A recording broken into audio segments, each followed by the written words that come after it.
Introspect, take a sec, watch it step, where you step, when you step, falling free through the sky, feel the breeze, feel the eye, all your fears, let them die, energy never lies, introspect, take a second, let your world unfold. You win some, you lose some, but you live to fight another day. Happy Tuesday it is. Welcome to the Let 'Em Speak podcast, episode 19. We are back. It's been a while since we've been in person, but we are back. I'm sinking back into the couch. This man is in the sunken, not the sunken place, just the sunken couch. The sunken couch. I'm comfortable. You know, this couch is comfortable. Just don't fall asleep. I mean, you don't know that. I'm wearing a mask. Y'all don't even see my facial expressions. I'm scared of that. Right now, you looking like the son from Us. Yo, he was. Wow. He was mad. He was torn up, yo. Behind the mask. I mean, the other side, the tethered side was up, but the other side. That plot twist, I enjoyed. That messed you up, didn't it? I enjoyed it. It was. I thought it was a great way to leave. First of all. So this is Abe and Osan. Hi, what's up, y'all? This is Abe and Osan. I'm your host, Cecil. My bad. Our bad. Britton is here. Right episode 19. Thank you guys so much. You might as well. You know the vibes already. We're just here. We're talking. It is what it is. Anyways, back to Black Panther and Bane. Also, back to that Eddie Murphy comment. I feel like that movie's gonna be whack just because it was recorded at Tyler Perry Studios. But continue. Don't do that. Don't do that. Really? Come on, man. Tyler Perry. Look. As long as Tyler didn't write the script. Yeah, if Tyler wrote the script, forget about it, bro. That's why I have trust issues with Tyler Perry. But I also don't see Eddie being like, yo, Tyler, yeah, you can definitely write this. I don't see Eddie. Well, here's the thing about Tyler Perry, though. Did y'all watch Black AF? Yeah. Yeah, and man, that show was. I couldn't get into it. Quincy Jones' daughter, Rashida Jones. Yes. Yeah. So there was an episode in there. I don't know if y'all remember. That Tyler Perry was a special guest. And in that episode, the whole premise of the episode was, is it Kenya Barris? Yeah, Kenya Barris, who's writer of the show, main character, so on and so forth. The whole show show is basically a parody of his life, a satire on his life in real life. It's a horrible parody. Yeah. I didn't take it seriously. I thought as far as like parody goes, I thought the humor was dry, but it was too dry. Like I'm like, it had its moments because I was first of all against it, but then I was hanging out with the homies one weekend and we just had it on, and so I just like kind of locked in, and I was watching it. And I said, all right, there's a couple episodes that I thought like, that was funny. Like the example of when the daughter at the party. Then you got both parents like trying to be hip. And it's when they at the festival, the music festival. I think Rashida took like Molly. She took some Molly. She was tripping. So I was like, all right, that episode was funny. And then there was a couple episodes where I was just like, you're like, I felt like people took it too seriously. Like I think people thought it was supposed to be this like super black empowerment show, and he literally was just poking fun at himself. That's why I can't trust Twitter, because I honestly watched it because of Twitter. I don't trust Twitter. No, that's actually why, because I just wanted to watch it. A lot of the shows I watch is because of Twitter. And people enjoy Blackish. Yeah. And I never watched Blackish either. Blackish was cool. Because they were like, social commentary, and then you have Black AF, and then people are like, okay. Time out though. The historical like tie-ins though on Black AF were informative and educational. They were. They had the Juneteenth episode. Yeah. That one was actually an episode that I was just like, I'm not really feeling, because I think that's when the daughter who's I don't know whether she's actually white or she's adopted or what the deal with the lighter of the three daughters. Okay, and she had the friend over, right? And they were doing like twerking videos, and I was just like, for real? Is it for real? I was like, I don't. But back to the point where I brought this all up though. So there's an episode where he's sitting on a panel and he gets to watch a preview of film. And everybody's like, yo, this film is dope. This film is dope. I remember that episode. Yeah. And I felt him. I felt that in that moment where he was like, this ain't dope. And I don't know how to say it.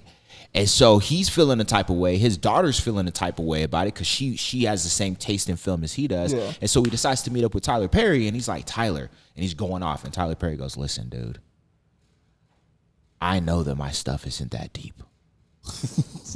I speak, but he said, but I know but I know the language of my people. And so I speak it and I give them what they want. Because here's the thing. Think about it.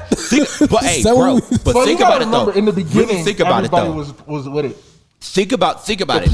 The plays was, I mean, no matter how much we know the plot of every single Tyler Perry film. We know the plot, what the plot's gonna be of every single Madea film, and he still does them, and people still eat it up. Yeah. Why? He's one of us. Why?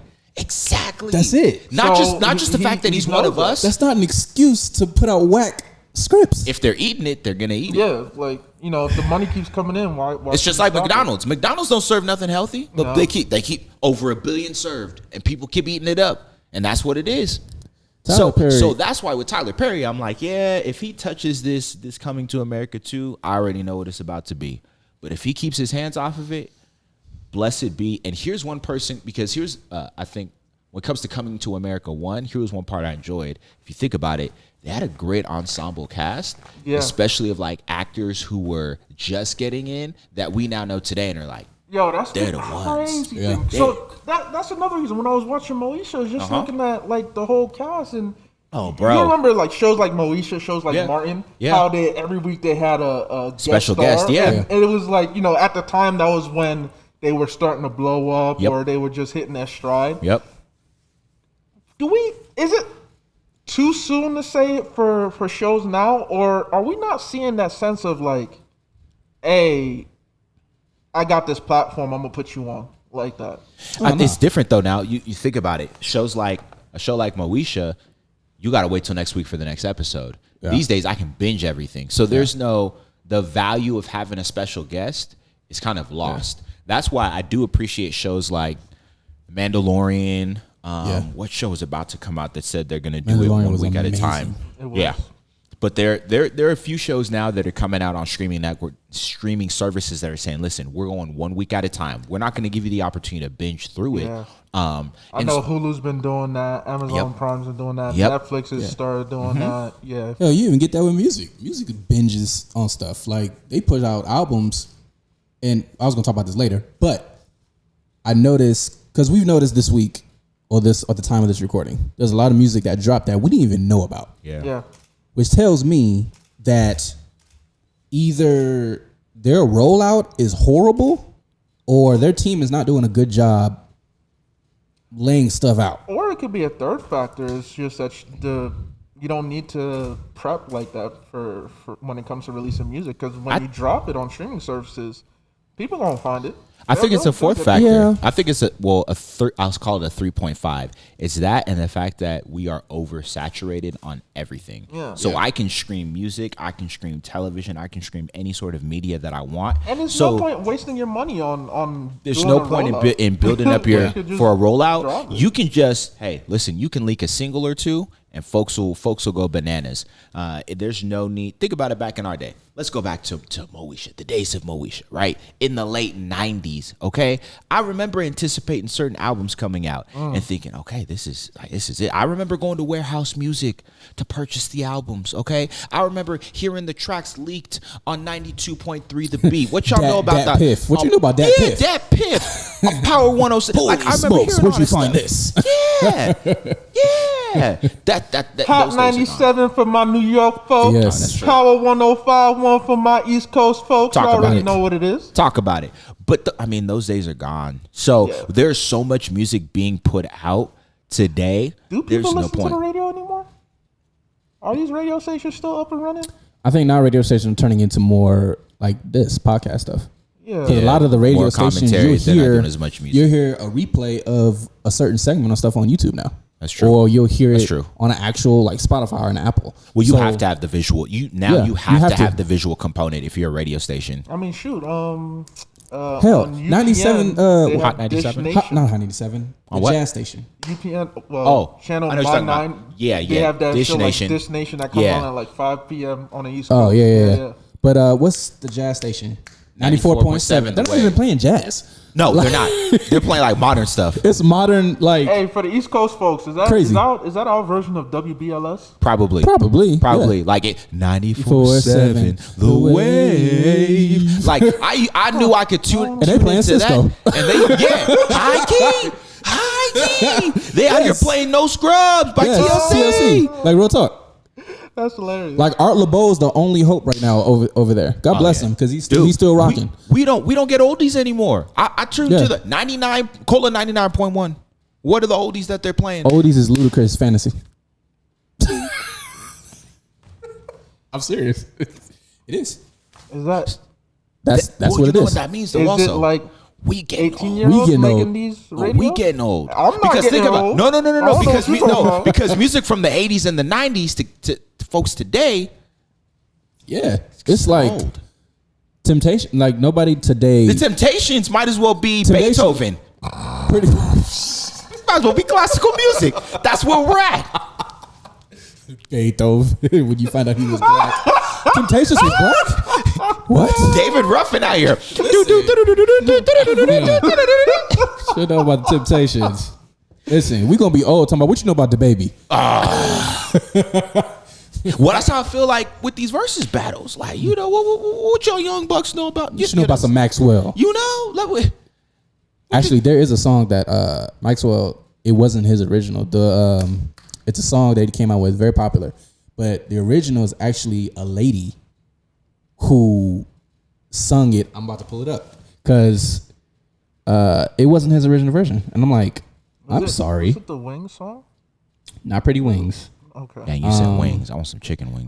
Because I was about Don't to say judge me. Purple Wings, and I was like, I'm pretty sure that's not the name of the song. Purple rain. Where is it? No, Purple Wings. Chicken wings. Purple rain. I'm gonna eat chicken wings while listening to Prince. Hey, turn up. I love Prince. I'm Y'all keep talking. I'm listening. I'm looking when for it the comes song. to MJ and Prince, I'm a bigger MJ stan, but those two are iconic. Those are musical geniuses. Just That once again. I wish we Folks had these a days. collaborative project from them, but I feel like there might have been like a difference of opinion. Or Well, I mean, those those are two very. are also very petty people. They're petty and opinionated. Yeah. I can see Mike because I mean, you know, Mike's voice really wasn't that high. It was actually quite deep. I could see Mike turning off the high voice and putting on the deep voice. And, listen here, Prince. We not playing no more games. And as soon as that happened, the look here it Prince was is. giving them. Oh my goodness. Oh, Here it is. The boy, I'll slap you right now. Yeah. Don't This sound familiar? play. Oh yeah. It is. I was today years old when I I was always think like- about loving basketball when I hear this song. It was when I heard it, I'm like, wait, no, this is Maxwell. No, it can't be. I feel like Side note: loving The first basketball is time- overrated. absolutely. I feel like Okay, the first time okay, I heard this was not a Maxwell song because I feel like this is a one of those songs that people like to sample. That's true. Yeah. Because this portion, I'm like, I think whoa, Kirk I've heard Franklin this song. sampled it too. I thought it was a Maxwell song through and through. I'm pretty sure Kirk Franklin sampled this as well. Did he? I don't know, but Kirk sampled everything. The sample. I saw this on Twitter and I'm like, I'm sorry, is everything just ripped? I mean, Everything. From our songs to our jeans, absolutely. Sheesh. These right here, these are cut off Dickies, Hey, okay? shout out to those nice shoes actually too. Oh, the Cortez? Yeah, those Cortez is look, nice. Look. Okay. Me, You know what I'm saying? Me, These are my favorites, by the way. My favorite y'all Cortez. seen I can't put the previous foot Oh, up. are them the bronze? I'm like, They're the 18s? No, they ain't the 18s. Are they? No. I don't know. I just know they bronze. I got 2 pair of bronze. I think they're the 18s. And then, I did get me some 2 pairs of Dames. Oh, you I do cop them dropped dames. Cop the Shout out to 61s. Dame. Okay, The so you know 61s. that white The one 61s. that you said I should get. So here's the thing. So it's white, right? Yeah. This side is the one you saw has the red. Yeah, Yeah. the inside. It's the This side is the black. Yeah. So it's black and white, red and white. I Yeah, was the, like, the sixes. That's what he did with the sixes. Is he had 2 different colorways going on, inside, Yeah. outside. Yep. So, Got it. but yeah, I copped the glow blue and those ones. Can't wait for them to come in. But no, for me, the reason I did this is because you talked about jeans. I'm back on my college flow where it's just sweatpants and shorts for me. I don't rock jeans. I don't like wearing jeans unless I have to. I'm back to I like comfort. to the high school flow of like white and black tees, and today's a little different because I was listening to that new Nas song produced by Hit Boy, Ultra I Black. haven't listened to it yet. Listen, had me feeling the type of way. I said, let me pull out some Ultra. native stuff, boy. Ultra Black. Like not just we not Yes. black. We not blackity just black ultra. black. We ultra. Of all the releases that came out over the weekend, the ones I listened to were, I started off with Molly Music. Of course, Book of Molly. And you know the crazy thing is, Yo, so his you remember in album the cover chat, killed me. you remember the chat, I was like, yo, Bless was, I was ready to like, Hey, you were up here. You were I up was here. And then I was like, Right here. okay, oh. so he's probably going, Cry. I can't wait for seeing the energy throughout. And then the next song was Cry, and I'm like, okay. It's cool. Okay. And then the next song was something else, and I was like, and then it just, I went from here in terms of energy to just steep drop. He should have flipped the Easily album. up. He should have put Blessed at the end, or at least had a song. I started it with Blessed. Well, I think a song with as equal energy. I think at the end, that's what I think. But I did, like even though how I he did like ended the it final with track. with Yeah, spoken yeah, it word. was cool, Yeah, that but it was that just good. like When I saw the album cover, I was rolling. It just it reminded me of like, you know how you get the guest feature on the flyer. Oh yeah, and they pull like that. his face is trying to like penetrate your heart on the flyer. Yeah, Like, that's how it looked. That's what Molly did. Like yo, See, this y'all don't flyer remember. I had is started wild. off with that one. This cover is wild. Then of course I got to listen to Brother Burner. and did Burna Boy. Twice as Tall. In my opinion, African Giant is better, but hey, when we talk about sequels, Yeah, I did I like feel the you. I name feel of you. the sequel, I but you know did. it could grow on me because some albums age better than the. I than think the this first one. album's gonna age. Yeah, it's well. possible. Yeah. It's gonna be fine vino. It's gonna be fine palm wine.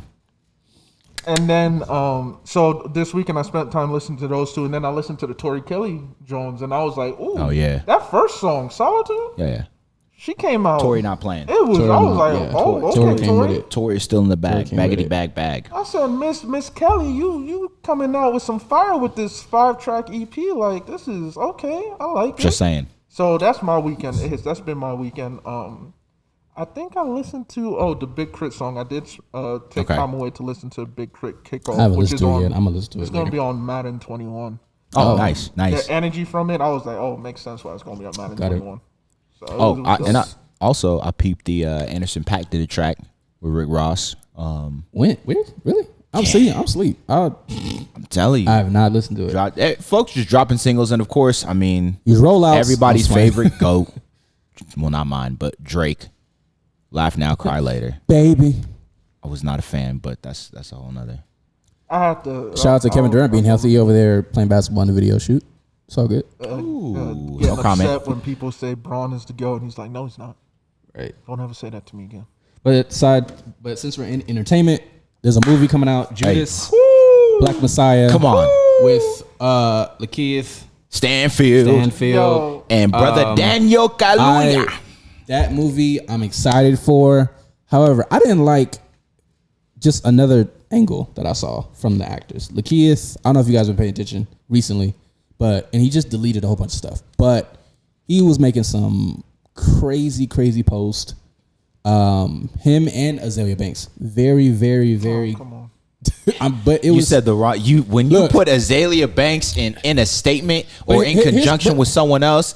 But here's the thing. I put them in conjunction because they were both making some really, really scary posts on a serious note. Was this before or after she shaved her head? I don't know, honestly. Okay. But I know Lakeith, he was posting some stuff that was like, yo, somebody check on Lakeith. But then he made a post that said, hey guys, like, don't worry about me. I'm fine. I'm not going to hurt myself. I'm not doing this, blah, blah, blah. I'm fine.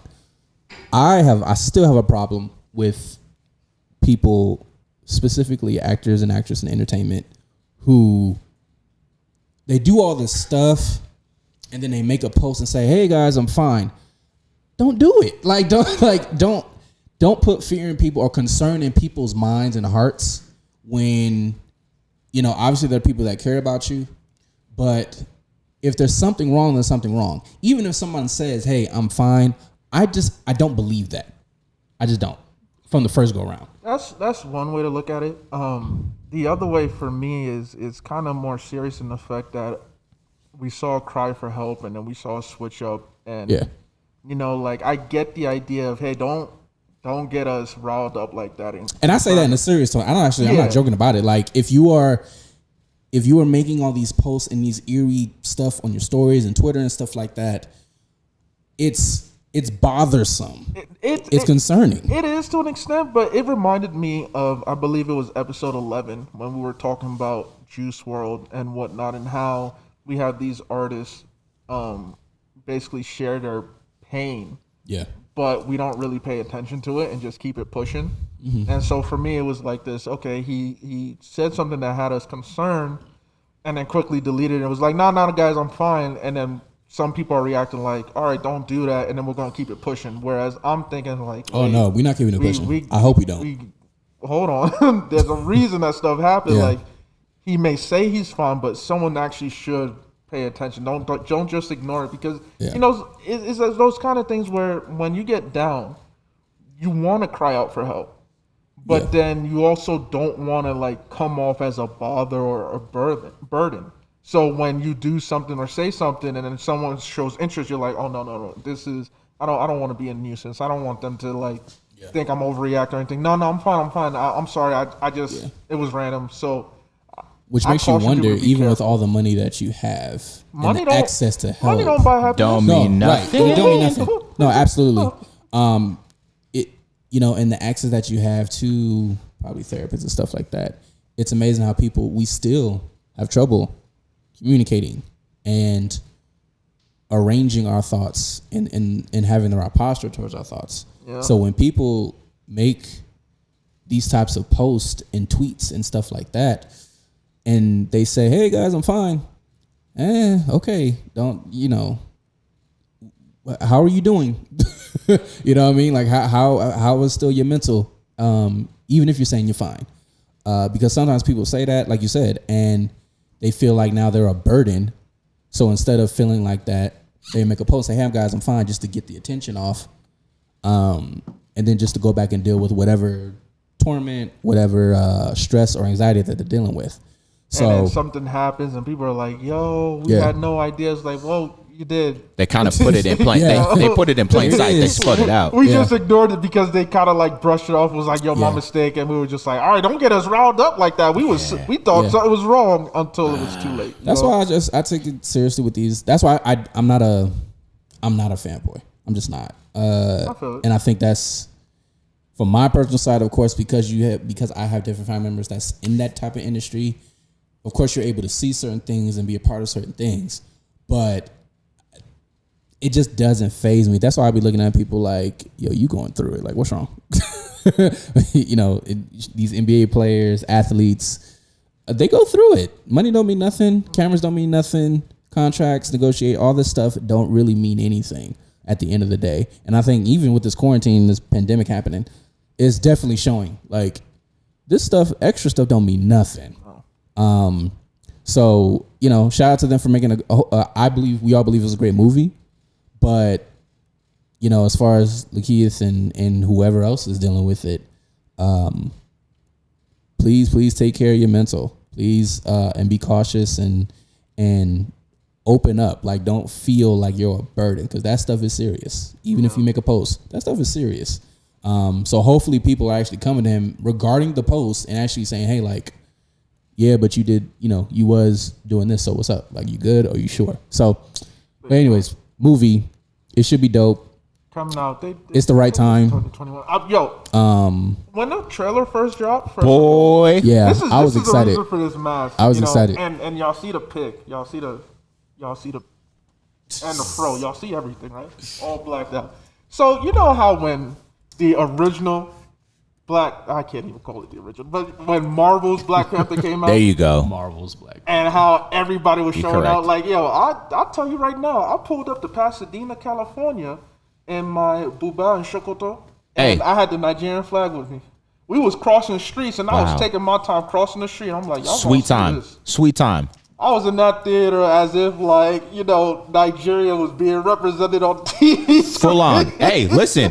When they was in that museum, and she pointed out and Killmonger pointed out the people wasn't even Nigerian. They was coming in there with the clothes. Like, yo, what? They shouted us out. Say something. So we were showing out for Marvel's Black Panther. What you think people, with how everything's gone on this, what you think people will show up to with Judas and the Black Messiah? Let me keep I'm it coming in a book. black turtleneck with a black leather jacket.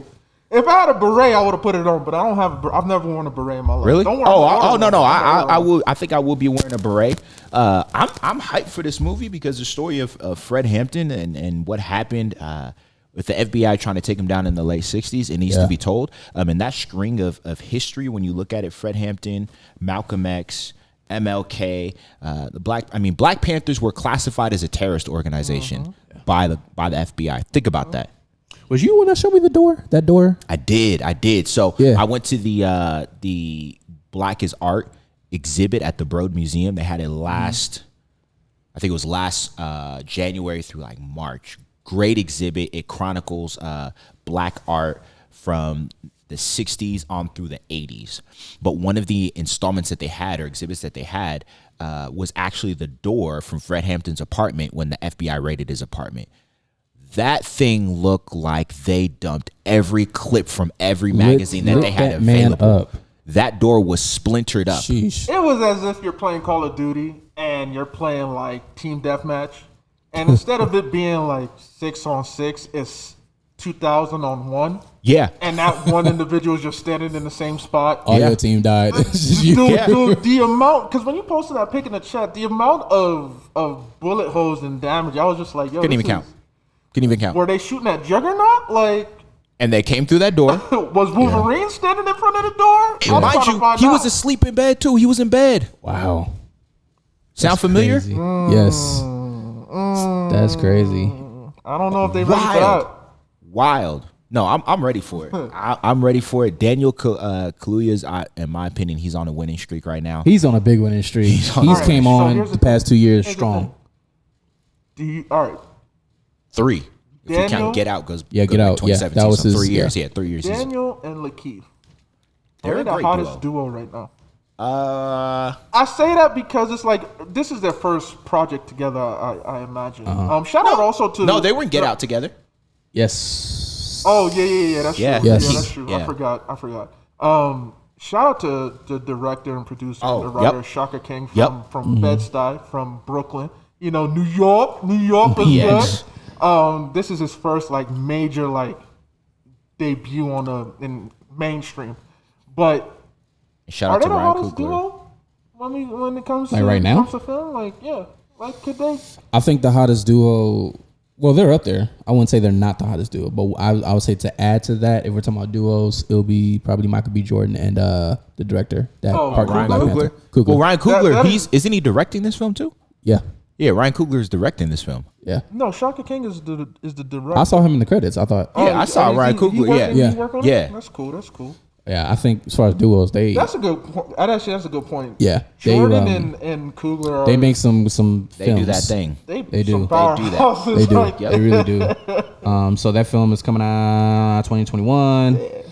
Well, if look, I don't know how they're gonna do these movies, especially with everything going on. I know there's reports that they're starting to slowly open up theaters in the way they're in a unique way, with lowering the cost. Obviously, there's drive-ins. AMC is doing something special. I can think like 15-cent theaters or something like that. I'm like, Well, you yo, saw what Disney is doing with Mulan. Yeah, they're releasing it on Disney Plus, $29.99. Yeah, and that has theaters upset because they were expecting to get that, and it's like, all right, first of all, It's supposed to be out, so it's not really their fault. Like, so it's just like for me, it's like, okay, Disney, you're gonna say, hey, we're just gonna go straight to our streaming Whoa, service. but time out though. Speaking of Disney, did y'all hear what they're doing with Mulan? So Mulan's going straight to Disney Plus. I thought he was about to repeat the No. script. I was like, wait, what? No.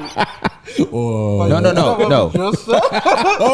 $29.99. No, I was like, No. But like that thought though, the fact that we already got Disney Plus and y'all gonna make us pay that extra Yeah, shit. no, the true. IMAX don't even cost that much.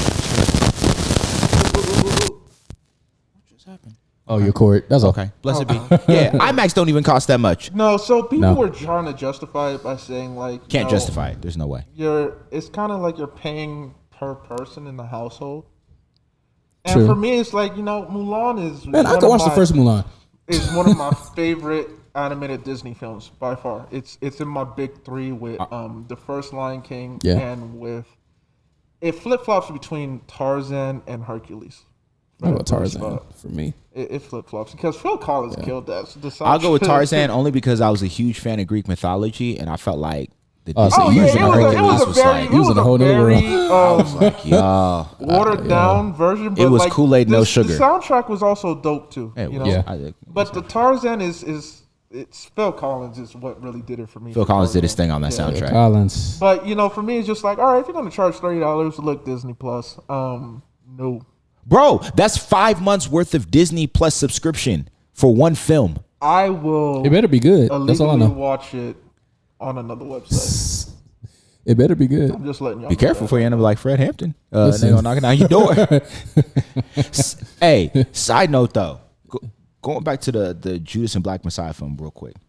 Ryan Coogler, co-producer, him and Shaka King have taken some heat though, because Daniel Kaluuya is British. So folks is feeling a type of way because you used a black British actor to play this black American icon. Here's my question though: is this a case of doing too much? That is doing too much. Or is there a valid? Look, we just watched. All of us watched All American during the pandemic. You know what? So all of us or you? You know what? Look. Every film.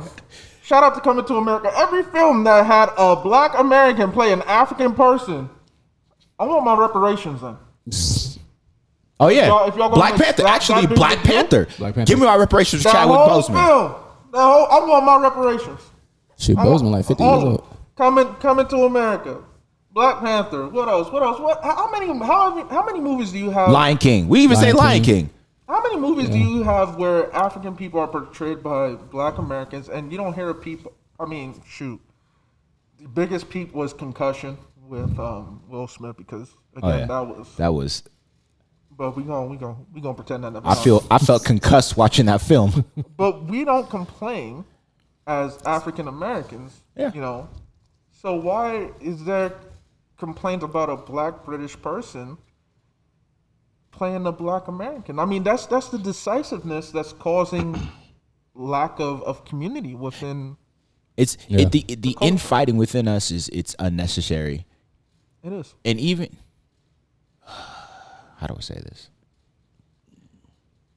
When I look at an actor like a Daniel Kaluuya, okay, you are British by nationality or citizenship. African. Man, that boy, come on. That boy Nigerian. Come on. I already know. Don't do that, people. Don't do that. Stop it. People are doing too much. Doing way too much. I didn't even know that was a complaint. I'm upset. Yeah. I'm upset. Yeah. As a matter of fact, Daniel Kaluuya, where is his family originally from? Let me get this. I gotta get this. I'm told otherwise. Has to be, bro. As you look that. Oh, his parents are Ugandan. Man, if y'all don't sit down somewhere trying to bring up unnecessary, and this is the problem. Oh, Hotel Rwanda. Oh, Don Cheadle. I'm done. I'm done. Yeah. I'm about to walk out. I'm about to leave. But like, if I y'all wasn't gonna complaining about that, was not complaining. Hey, American Gods, Don Cheadle, you did it. Yeah. And you killed that role too. Like, I'm upset that they took you off. But like, I'm not complaining that you were playing an African like icon. Yeah. So why do we complain about the British? Ain't well, nah, never mind. I'll take that back. I mean, the British thing is a whole separate. I mean, the lead actor and all American, I mean, like I said. hey, no, South Africans weren't tripping over Idris Elba playing Mandela. Shoot, they were trying to get him for 007. They weren't tripping when great film called Cry of Freedom. Denzel was in it, chronicling the story of Steve Biko, who was kind of like the predecessor to Nelson Mandela. Denzel played this out there. Like, why can't we just be proud and support each other? I don't know. We got to find something. Oh, there's always something wrong. There's always something wrong with something. They acting like we not about to pull up to that film all Black Panther out. Not Right. not this Black Panther out. No, you know, we talking about the it's gonna parade. be so the much. Pick Nah. is gonna be the pick is. Folks are gonna be host. Listen, if the theaters aren't open, folks are gonna be finding ways to get the film They illegally gonna be hosting parties. and hosting watch parties. Exactly. You're gonna be like, yo, we having a block party. You're gonna take a picture of the cul-de-sac and it's a screen and Giant everybody just screen. sea of berets and all that stuff, all Chilling. blacked out. You know, Chilling. I can already see Tyrese going on his Instagram and making it about himself. You know, when he was doing the protest, he had the black trench coat. It Oh, looked like he was God. getting ready for the Matrix. He thought he about to thought be he was going Shaft off. 2.0. That's what he thought he was. There we go. There we go. Well, moving into before we get to the song of the week. For those who don't know, we do devotionals every Friday, and lately we've been each month. Our goal for each month, I know we took like a month off. Last month was we do with these monthly devotionals where we give out affirmations each day for at least 7 days straight. And so we have picked it back up, and LJ, shout out to LJ who's on our team, put out a wonderful post about preparation. What does that look like? Are you prepared for it? Are you prepared for anything that comes your way? Changes, adjustments, and things like that. And so, just to briefly talk about it as we go forth. That sounds like a preacher. As we go forth in the word, brethren. in the word. I'm brothers about and to drop sisters. some wisdom with you guys. So, I appreciate y'all for tuning in. You're about to. They might get a Hey, sermon. What did you hit, think of it? You Might hit get a every sermon. camera angle. I just want to say Yes. that, Abe. I wanna. Right. I want to. You just hit every camera I'm angle. like, they can see you. Yeah, Just- if you just- just look at Y'all- that just no, look no, and no, you no, no. see. You don't realize something. You know what? I'm low key made for this. Okay. Are you? Low key made for this. I'm made for the lights and the camera and the action. Like God bless you. The mask is, or you? Where do you think the mask came from? You know what happened. You know after what? we You know first what? recorded It's this? not. You know I It's went not. home. It's not the mask that makes the man. It's the man that makes the mask. First of all, you're lucky I wore this one and not the other one. That deserves it. There it is. You're welcome. I Welcome. appreciate you. I got you. The other one was actually like, I don't even want to get into that. Yeah, one just, 'cause just go. Yeah. But go ahead. anyway, yeah, no. So LJ wrote a fire devotional about preparation being the key to success, and I read it a couple of times, and it seems so fitting because Wait, I read it. I caught that. yeah, I was like, I read it a couple of times, Had to. and Had to. It just spoke so much to my own personality and whatnot, where you plan out as it begins. So definitely check out the website. Head to the website to go peep the blog entry. Is that you plan out your goal, your dream, your ambitions, and you feel like you have everything checked off. Like, this is how it's supposed to go. This is how it's going to be. Simple as ABC. But we all know that life has other plans. We all know that, first of all, God isn't going to be like, who said it was going like that? Who told you? Did you talk to me about that? And it's just like, look, God, I thought this is what you had for me. So I just kind of went ahead and did it and just planned it out for you. So here's my notes. You go do what you want. And so FYI, it's a FYI. That's what it is. God, and Yeah. God sees it. He's just like, By the way, here's my anyway, plan. so this is what I have in store for you. You're going to have trials. I mean, we're supposed to have trials, right? We're supposed to have trials. We're supposed to go through tribulations because that endurance builds us up and makes us stronger in our faith and in our walk. Mm-hmm. But when those trials and obstacles come in, how do we react to it? Until seeing that our plan, that the vision that we had, this path going straight line to A to B, is instead it just went left, went right. You know what? Depending on where you at, it might be left. My fault. Yeah. So it went right, and you weren't expecting it, and you kind of just get discouraged. Like, how do you deal with that? Do you bounce back, or do you allow yourself to just sink in? Like, dang, you know what? How many times have we thought something was gonna go our way, it didn't, and we just gave up immediately? Said that, man, clearly it wasn't meant for us, et cetera, et cetera. Mm-hmm. That's how I was like, yo, that's so true. Money. But then as you continue reading on, and she mentions that you got to put your faith in Christ. Yeah. You got to be able to understand that, look, there's a reason for why things are going the way they are. Like I mentioned earlier, it's all about building up your endurance and your faith. Because everything was as sweet as you thought it would be. What's the point of you putting your trust in God? Yeah. Because then Yeah. you yourself will be like, oh, this is how I envision it to be. This is how it's going to be. God, I don't need you. I got the power. And Yeah. you know what happens when God sees that? God, I'm not imitating you. I'm not trying to make fun of you. I'm sorry. God is just like...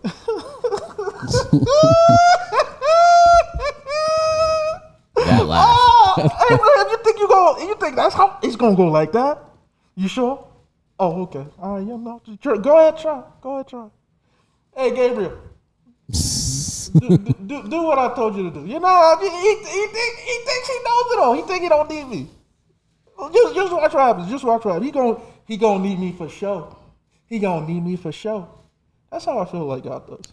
Well, the beautiful thing is he'll let us go through with whatever plan we had, and then at the end he'll tell us, "Well, are you ready now to listen?" Like that's the. Is we done or is we finished? Yeah, like he'll wait. LJ made this meme for me when I got back into my walk, and it was a picture. It was a action figure of One Punch Man, and it's a action figure of Bruce Lee, and Bruce Lee is me, and One Punch Man is like this, and she captioned it, God saying, "Oh, so you're not gonna listen? Oh, okay. Bet. You're not gonna listen, bet." That's me sometimes in my walk. Is that I feel like, oh, God, you said that this is gonna happen for me? Like you put this opportunity in my path? All right, bet. I know exactly how I'm gonna get there. All right, appreciate you. I'm gonna take it over from there. And it's like, oh, what? Says who? Who? Why are you moving? Why are you moving ahead without me? Why do you assume that opportunity is what I have in store for you? What makes you think that you know what I have in store? What makes you think that that's the path I have destined for you? Right. That's an opportunity I opened for you, and there's a path I want you to follow to learn some lessons. That's not the end goal. Why are you running ahead of me? Yeah, the beauty of preparation is that the key thing is allowing yourself to prepare in faith. Like a lot of us prepare and we don't really have faith attached to our preparation. We're preparing because we have our own plan, our own agenda, whatever it is, especially during this time of quarantine. We're trying to figure things out day by day. But the one thing that God always wants us to do is prepare in faith. So even if my pastor always talks about this, like if there's a house that you want, prepare for it. Start saving. If the house is not even in sight, but you know that's where you're going, that's what it is, that's what you want, then clean up your apartment. Put stuff away. Start stewarding your apartment well. If you know you want a car, save. Start doing things because you believe. I'm doing this in faith. I am stewarding my money in faith. I am stewarding my apartment. I'm stewarding my clothes because I know I'm going to get better ones in faith. So the key ingredient with preparation is faith. It's not just preparing because this is just what I do, and it's just the part of the process. But the beauty of God is He's allowing you to prepare because you believe in Him. Like that's at the end of the day, it's not just believing because you're expecting, but you're believing because you know it's going to get done because of what He's able to do. So that's what I got from it as well too, especially when she's talking about, are you prepared for the switches, for the corrections, for the adjusting? Like when it happens, are you prepared for it? And honestly, we're not. In context, we're not. But at the same time, if we are prepared internally, if our posture is prepared, if our mindset is prepared, if our heart space is prepared, even if we don't know what's coming from the left or the right, but we're prepared in the sense of our trust is in God, our faith is in Him, and because we believe so strongly, whatever comes at us, we know how to approach it.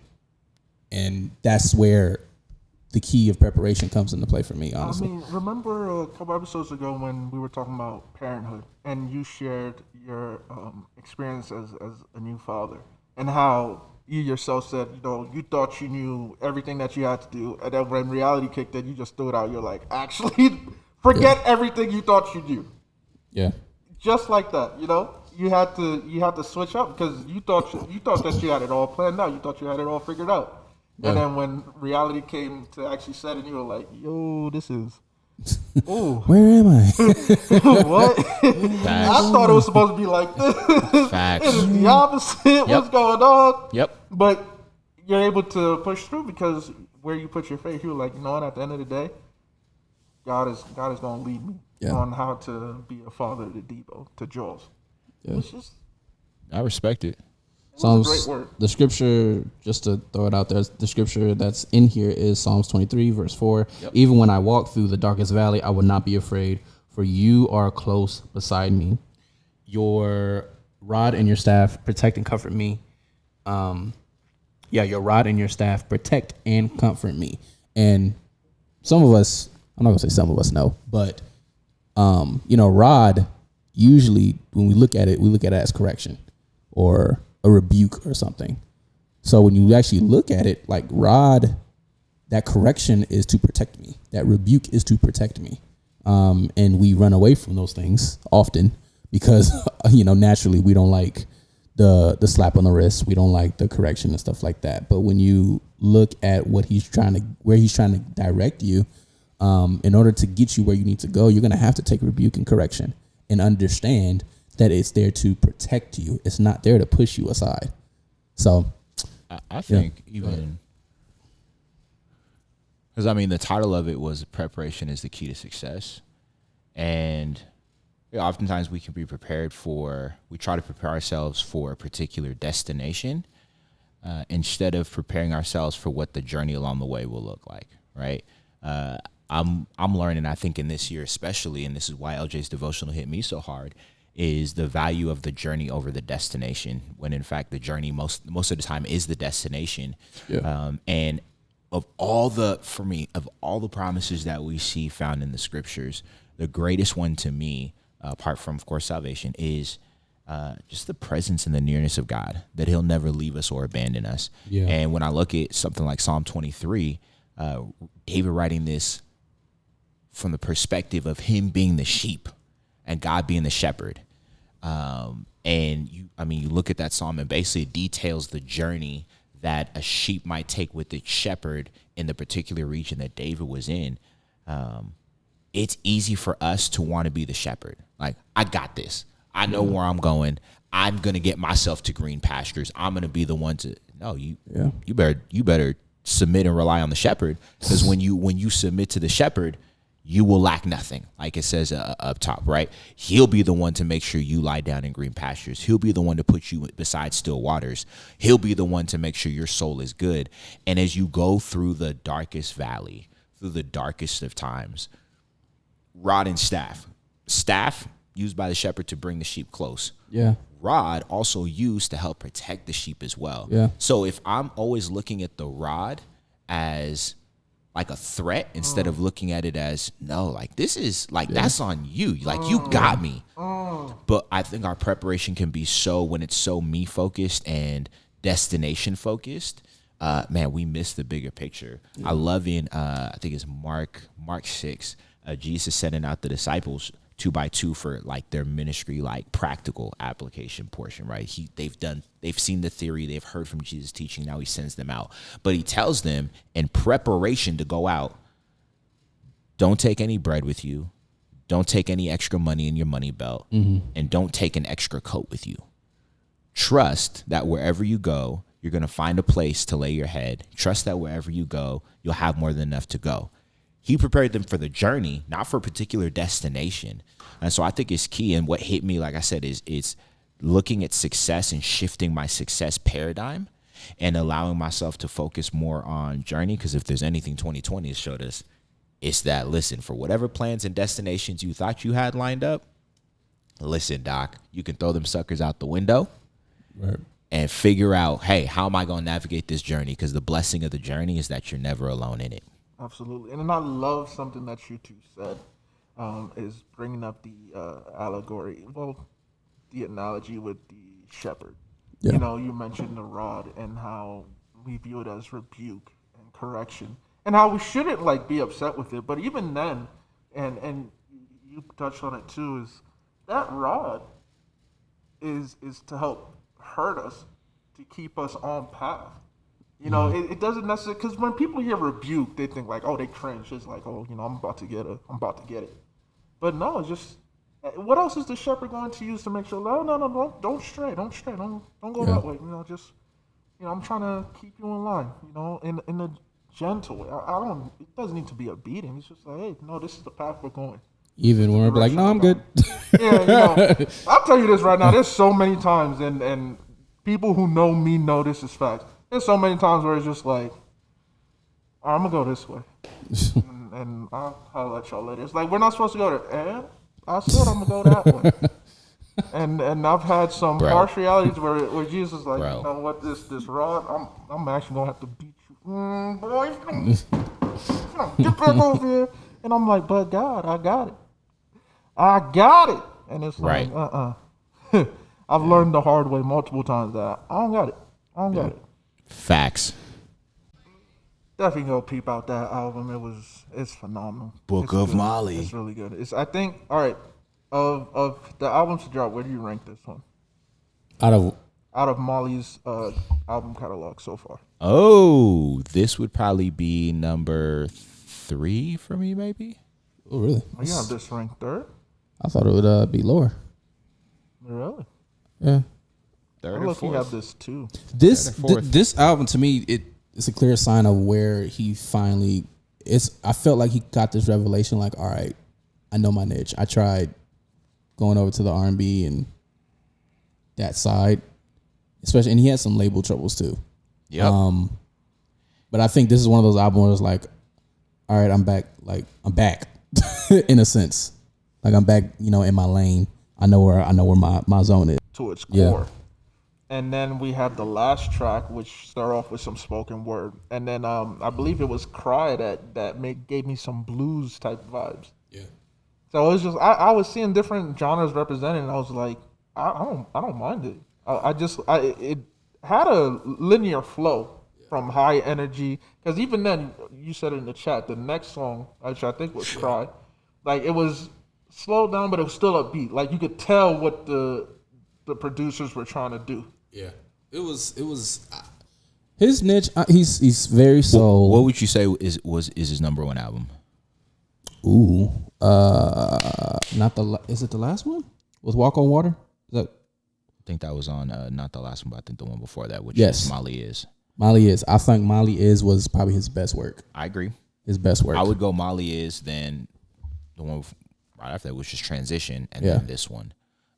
Second Coming is like right there, but I think this is the most refined version of Molly that we've seen, because if you track his catalog, it's pretty much the same thing. It's just, I think this is the most polished and refined.